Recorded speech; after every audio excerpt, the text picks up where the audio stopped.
UFC 257, Poirier versus McGregor II, boxing MMA picks. I go by the name of Harris. I got Zan with me as well, of course, as usual. We've given you our prelim card picks. Let's get into the main card. We have 5 fights on our main card, of course, with the main event being Poirier versus McGregor, fight that a lot of people are waiting for. Let's move on to fight number 1. Fight number 1 of our main card. A lot of good fights on this one, actually. We have Marina Rodriguez versus Amanda Ribas. What do you think from this fight? I'm gonna say that with Rodriguez, you're gonna get a Thai boxing style. She's definitely gonna outstrike you in a lot of ways. A pretty dynamic striker. I think she likes to control the center of the octagon as well. Pretty good clinch, obviously, with Muay Thai being kind of her background. And I've seen when she gets put on the ground, I like her guard. I think it's pretty protective. A lot of elbows, things like that. That being said, I think taking her to the ground is a potential path to victory. We saw both Carla Esparza and Cynthia Calvillo have their respective moments on top against her. With Ribas in this case, you have the bigger fighter. She's fought at 125 before. Definitely has that Muay Thai style as well with really good output. A strong Muay Thai clinch. So obviously this is going to be a sort of a battle of Muay Thai here. But Ribas, in my opinion, just gives you a little bit more with the black belt in BJJ as well as the black belt in Judo. What I will say is that this fight is probably a little bit closer than it looks, closer than the odds would indicate. We see Ribas there at minus 310. But I do think Ribas' ground game is going to be the difference in the fight. I think Ribas is going to be the stronger fighter, and I think that she's going to be able to keep up on the feet. So I look for Ribas to win this one, not as comfortably as the odds would state, but I am going with Ribas on this one. That's a good pick there. This is a really tough fight when you really look at the styles here. So style clash of styles here. When you look at Marina Rodriguez, she's fought a lot of good fighters. She has the height. Surprisingly, she has a 1-inch disadvantage with the reach. But she's a really good striker in this division. I rank her really high in striking in this division. I think she has a real good path to win this fight because you really have to look at her style of fighting. If this stays standing on the feet, if Ribas either gets gassed out or if Ribas can't get this to the ground quick enough, this girl is really live. She only lost to Esparza, got a draw with Calvillo and Marcos. Now, all 3 of those fighters, she had a draw with Marcos as well. All 3 of those fighters are grapplers first, strikers second. So this is another fighter that's a grappler first, and I believe is a higher level grappler than Calvillo, Marcos, and Esparza. So I like her in this spot. Plus she has striking to keep her up for a bit in case she needs to strike for a minute or two. She can hold her own a bit. Even though Marina has a striking edge, I think the ground game is a big advantage on Ribas' side. And I can see her getting this down, if not the first, second round, and getting the submission in this fight. So I really like her in this spot. But again, she has to play it smart. She can't strike with her for long periods. She has to clinch up, get to the cage, get her down, and do what she does. Yeah, definitely. Let's move on to fight number 2. We have Matt Frevola versus Ottman Azaitar. I'm going to start with Azaitar on this one. He's undefeated in his career, 2-0 in the UFC. This guy has a lot of power, and what's really interesting about him is that I wouldn't call him sort of a one-shot KO type of fighter. He takes his time, he's patient, throws fakes, throws feints, a lot of head movement. I like his boxing a lot, especially for MMA. Lures you in with the fake. He does this really interesting thing where he'll kind of step just outside a distance, and the moment you move, he's going to throw that right hand hook kind of overhand in some ways. And I'll be honest, I think this is probably how he's going to knock out Matt Frevola here. When I look at Matt Frevola, I say his stand-up is a little basic for MMA standards. Some boxing, some kicks, throws at a good pace. He stays busy, throws strikes and combos. So some good things to say about him. But his movement is just okay, right? The feet are flat, in my opinion. So naturally, you're going to be slower as a result of that. That being said, he has good wrestling, right? Good wrestling, good takedowns, specifically good slams, kind of that American style wrestling in that case. I don't think that would be effective in this fight. I've seen fights where Frevola, even with the wrestling advantage, he's only really able to capitalize it on for, say, half of a round before any opponent that he faces is able to start stuffing it. So I see a huge advantage with Ottman on the feet here. Admittedly, I haven't studied enough of Ottman's ground game, so I don't know if you had any comments about that specifically, but I don't think Frevola is going to be able to dominate with any path that he may have. And I think Ottman really has a chance here to knock him out. Yeah, this is a hard fight for me because Matt Frevola, he's 8 wins, 1 loss. He beat Luis Pena, he beat Jalen Turner, and those 2 fighters have the same approach to Ottman, where they wanna stand up, they wanna strike, and obviously Matt Frevola wants to wrestle. He lost to Polo Reyes. He really got caught in the first round, bad, got knocked out. But aside from that, that's his only loss, right? So he had a draw with Lando Venata. So you have to really give this guy credit. He does show up. His wrestling is effective here to win rounds. He can get the takedowns. He has the cardio to go 3 rounds. So this is a fight that is really hard for me because both guys have a legit path here. Matt Frevola can easily wrestle his way to a decision, split, unanimous decision with his wrestling with top control. When you look at Ottman Azaitar, his power is ridiculous. He is very precise with his striking. He has strong hips, but it's concerning because we're not sure how it's going to stack up with Matt Frevola. I like Ottman in this spot. I think he's going to catch him in the first round, but I think if this goes past the first round, Frevola is going to be really live in this fight because Ottman throws a lot in his shots. He really puts his feet down when he throws his shots, so he really has a lot in his shots. And cardio could be an issue after it gets to the second round. So I like Ottman, but I think this is a really close fight. I think Frevola definitely has a game plan that could win this fight. That could shock a lot of people. I know a lot of predictors are high on Ottman in this fight, and I think Ottman, I'll go with him because I think he can catch him in the first round. But I think if this gets past the first round, I'm going to be worried because I know Matt has that grinding wrestling pressure, and he has that cardio to match as well. So close fight. I'm going to go with Ottman, hoping he catches him in the first round.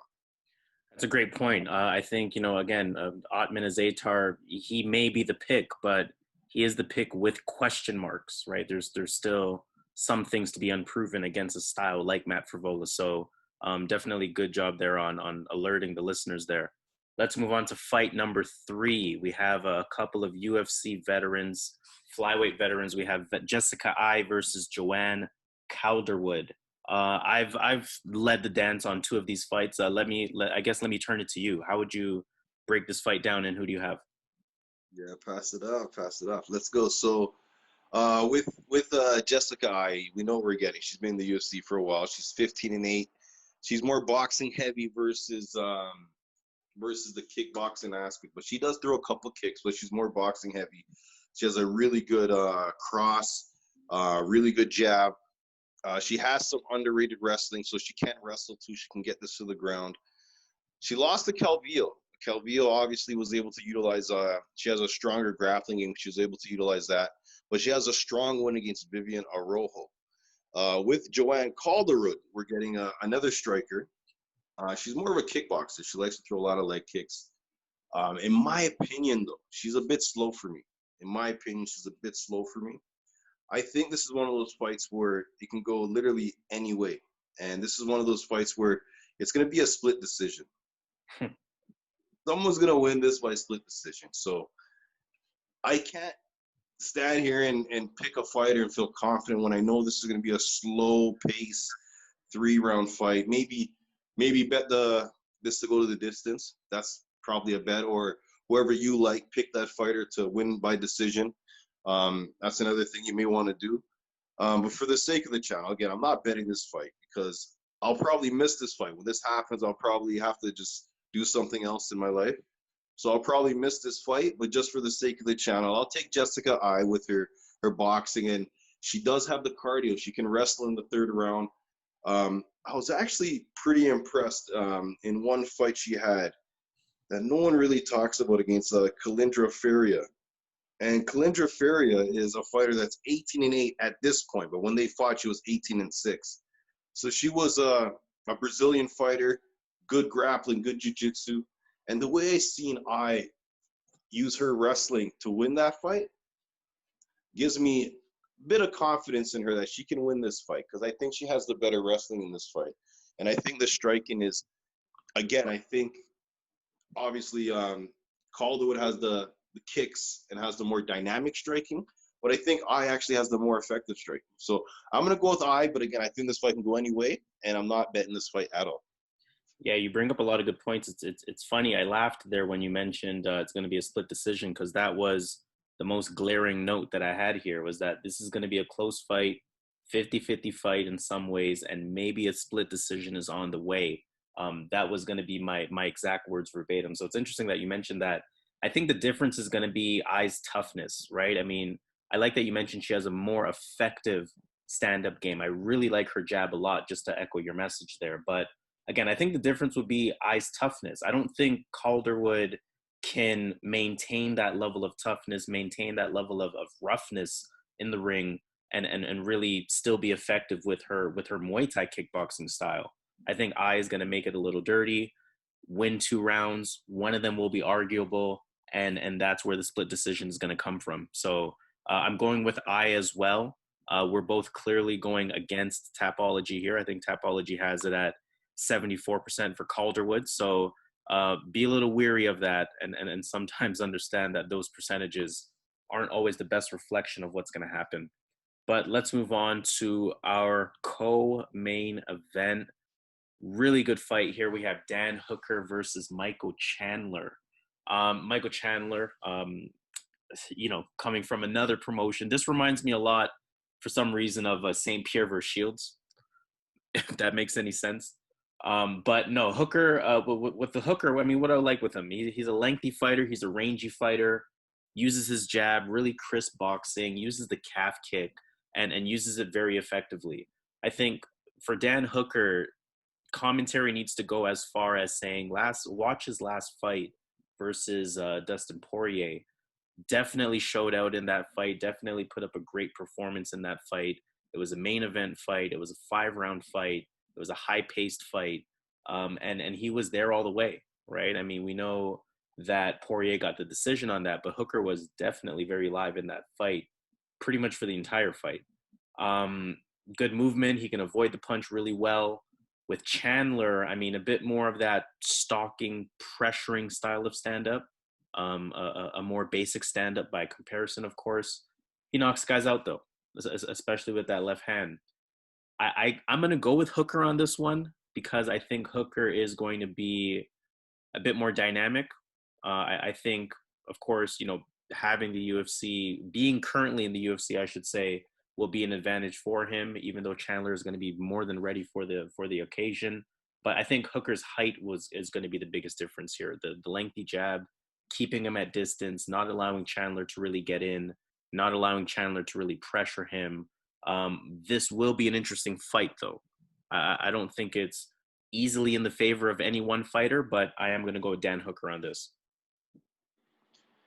Yeah, I like this matchup. This is for the hardcore fans. Michael Chandler has been fighting away in Bellator for a while. He's one of the top guys in Bellator of all time. And yeah, a lot. Even myself, I thought that maybe this guy could shake up the UFC division if he was to ever enter the UFC at some point in his career. Now, finally, he's in the UFC. Finally, a match is set up, and finally, we can find out what this guy's made of. So when you really look at his record, in my opinion, he has to worry about the striking from Dan Hooker. So, and the best strikers, in my opinion, he fought, because I watch a lot of Bellator. I watch every event. I don't miss a thing. I think Patricky Pitbull and Eddie Alvarez were the best strikers that he's fought in Bellator. Obviously, he lost to Pitbull. He beat him as well. My bad. I'm sorry. He lost to Pitbull. He beat Pitbull's brother, but he lost to Pitbull. And then he lost to Alvarez, and then Alvarez beat him in the rematch, split decision. Now, I think Hooker is a far better striker than Pitbull. Again, I like Pitbull, and a far better striker than Eddie Alvarez. I think they're both good strikers, but I think Hooker's on another level. Hooker has a high percentage in takedown defense. When I was studying this fight, I was actually thinking of Chandler with his wrestling. I was thinking that he might have power. He might just have that knockout power. He might touch Hooker and knock him out like he did to Henderson. And I think that could happen because we don't know what level of power Chandler has. But after watching Hooker, I watched this fight against let me tell you, this guy, what's his name? Jason Knight. Was that his name? Jason Knight? Yeah, Jason Knight. And I seen Jason Knight take this guy down so easily. I seen Hooker throw punches. His punches weren't even, they were like half punches, like his punches weren't extended. And then I watched Hooker versus Felder. I watched him versus Iaquinta. I watched him versus Poirier. I watched him versus James Vick. Even Edson Barboza, Gilbert Burns. He's a different fighter. He's a completely different fighter from back then. His takedown defense right now is 70-something%. So I like Hooker in this fight. I think there's levels. I think Chandler is at the level. I think he's right there with these guys. But I think this is a bad matchup because he's going to be fighting a sniper that has good takedown defense. One thing that is going for Chandler is a 3-round fight, where I think that benefits Chandler, that he can wrestle for 2 rounds and win the fight because he has the wrestling advantage, and he can win this fight by wrestling. He can take him down, but he likes to stand up and he likes to throw punches. And if he wants to do that, he's going to lose. If he wants to wrestle and throw him to the cage, get him to the cage and utilize his wrestling, and rough up Hooker and make this a grappling match, he'll win this fight. He'll win this fight. I'll put money on that. He'll win this fight. But if Chandler has shown us he wants to stand there in the middle of the ring and throw punches, even when he has a wrestling advantage against all these Bellator guys, he likes to stand and bang. You might find that Hooker's too dangerous on the feet, that he's going to literally change his approach and start wrestling. I don't know. That could happen. I don't know. But based off what I get from what I've seen from Chandler and what I've seen from Hooker, I got to go with Hooker here. I got to go with Hooker. And if you're concerned, watch Hooker's fight versus Al Iaquinta, who is not, obviously, I think Chandler and Iaquinta, I think it's going to be, if they fought, I think it'd be a close fight. I think it'd be a close fight because they both are pretty similar. They both have boxing. They both have wrestling defense. And Chandler has really good wrestling offense. But look what Hooker did to the guy. And watch that fight. It's a similar opponent, but you never know, right? But I like Hooker in this spot. If Chandler wants to wrestle, he can easily win this fight, but I don't see him doing that. So I like Hooker in this fight. Yeah, that's a great point. And it's always interesting to point out when a fighter has a path or an advantage, but stylistically they just don't use it. And I think that's the case with Michael Chandler. He has the path. So if he game plans correctly, he very much could win this fight. But from what we've seen from Chandler, stylistically, you would have to think Dan Hooker is the winner here. I think Dan Hooker can present some really good value at minus 125. So let's get off that note. Let's move on to the main event. Dustin Poirier, Conor McGregor, the return of Conor, rematch. This is part 2. Both fighters are a lot different than they were in their first fight. I know you're excited to call this one, so I'm gonna give you the reins to start. I'll pass it to you. I want to hear what you're saying. All right. Well, I mean, okay. So this fight stays on the feet. I think it's important to note this fight probably stays on the feet. I think it's going to be very interesting to assess how much Conor's boxing training has translated to the UFC. I think we kind of caught a glimpse of that in his Cowboy fight. Crushed him in 11 seconds. I wish we got more time in that. So it's going to be real interesting because with Poirier, again, you go back to his fight versus Dan Hooker, and I'm not calling Dan Hooker and Conor McGregor the same fighter stylistically or even levels, but Hooker pieced him up. Poirier had his moments, but Hooker did piece him up at times, had a very effective calf kick, as I mentioned. Stylistically, again, Conor probably doesn't do that, but what that tells me is that somebody who's had very specific boxing training against somebody who can be hit doesn't usually go well for the person that can be hit. So that's interesting. At times, Hooker was able to land some flush shots. We know Conor McGregor to have power. We know McGregor to have knocked him out in the past, or win via TKO, I should say. So it's going to be real interesting. How does Poirier take McGregor's shot? And I think that's probably the biggest factor to this fight. If this is obviously a 5-round fight, being a main event. We know Conor McGregor's cardio is always going to be a question. We know Poirier is going to be able to go for the entire fight.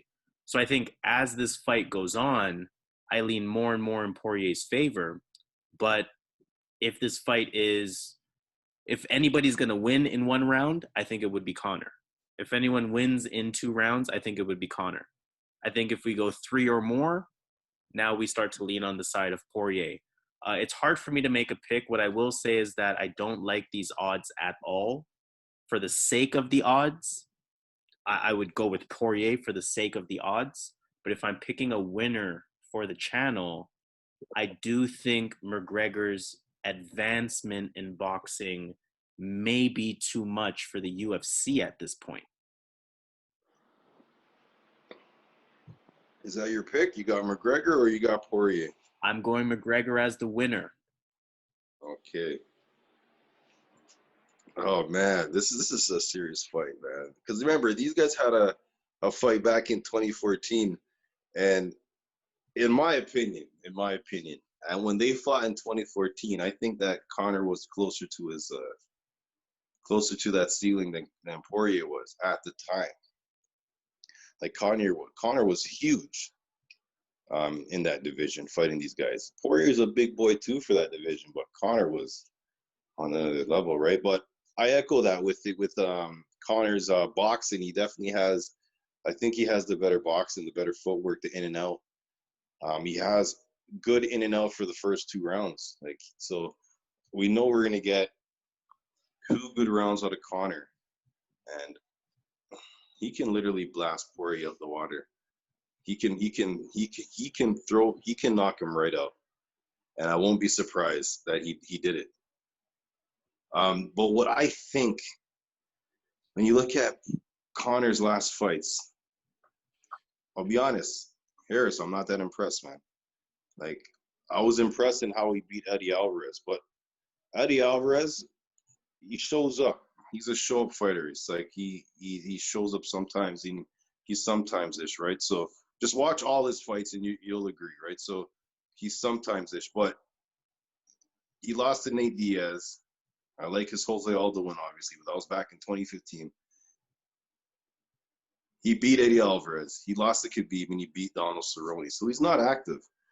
He's not active enough. That Cerrone win that he got didn't impress me that much. It was a good win, but it was similar to what Justin Gaethje did to Donald Cerrone. I think that Dustin Poirier got much better from 2014 than Conor did. I think we all know Conor has the money. We all know Conor is saying he's coming back for pride and for his history and to make a lot of highlights so him and his kid can watch his highlight videos. That's what he said, right? But I think Poirier has a lot more to fight for. I think when it gets really dirt messy, and if you really look at Poirier's fights, he's fought Dan Hooker, messy fight. Khabib, okay, Khabib does what he does. Max Holloway, messy fight. Eddie Alvarez, messy fight. Justin Gaethje, messy fight. This guy's trying to get to Conor's level. I like his boxing. I think his boxing is really good. Conor's the type of guy that he has good moments in a fight, then he takes the time off, then he comes back, and then he takes the time off. Poirier is more steady. He is way more steady. He's only going to get stronger as the fight goes on. And I think if Poirier is standing in the 3rd round, I think Poirier is going to win the 3rd, the 4th, the 5th round. I believe in Poirier here, and I think that Poirier is a lot more stronger than he was back in 2014. And I could be wrong, but again, I think Conor can knock him on the 1st round. I'm not going to take anything away from Conor. But at these odds and what Poirier is able to do, I think this is a 50-50 fight. So I'm going to go with Dustin Poirier. I'm going to go with Dustin Poirier. Again, I'm not going to make any bets. Actually, I'm going to put a little money on Dustin.